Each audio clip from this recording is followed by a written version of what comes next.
Eliminating housing discrimination and ensuring equal housing opportunity for all is the charge of the Fair Housing Act. On his first day in office, President Biden directed the federal government through executive order to do something it had never done before. This is an ambitious charge, institute a whole of government urgently needed in response to the converging economic, health, and climate crises of the moment, and the inequities exacerbated by systemic racism.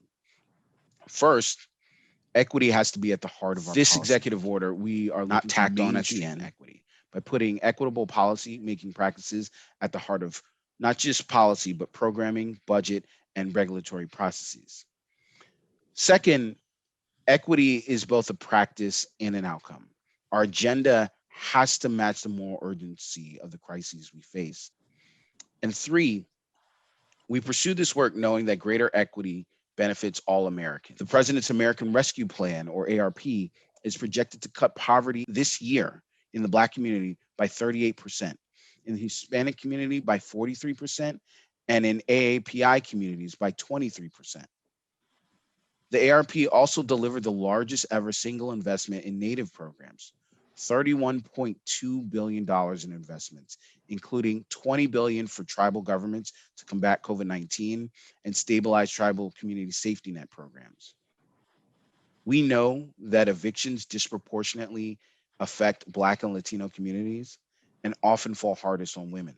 By signing the ARP into law, President Biden expanded assistance to renters at risk of eviction and utility shutoffs.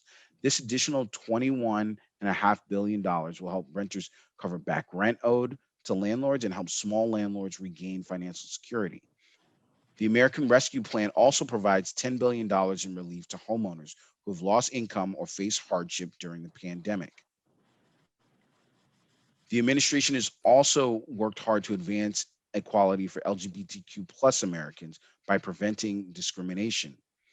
Following the president's first day executive order directing federal agencies to extend non-discrimination protections for LGBTQ plus Americans, the Department of Housing and Urban Development withdrew the previous administration's proposed equal access rule, which brings me to HUD and Fair Housing Month. The president's executive order on equity explicitly charges federal agencies to redress inequities in their policies and programs that serve as barriers to equal opportunity. The president also signed a presidential memorandum specifically aimed at redressing housing discrimination. Now, under Secretary Fudge's leadership, the agency is once again poised to use all the tools at its disposal to fulfill that mission.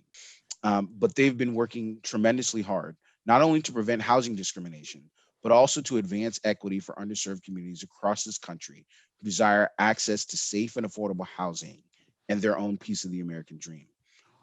Our hope is that we can be a force multiplier to support and enhance the great work Secretary Fudge and her team are doing to not only prevent housing discrimination, but also to advance equity for underserved communities across this country. Thank you.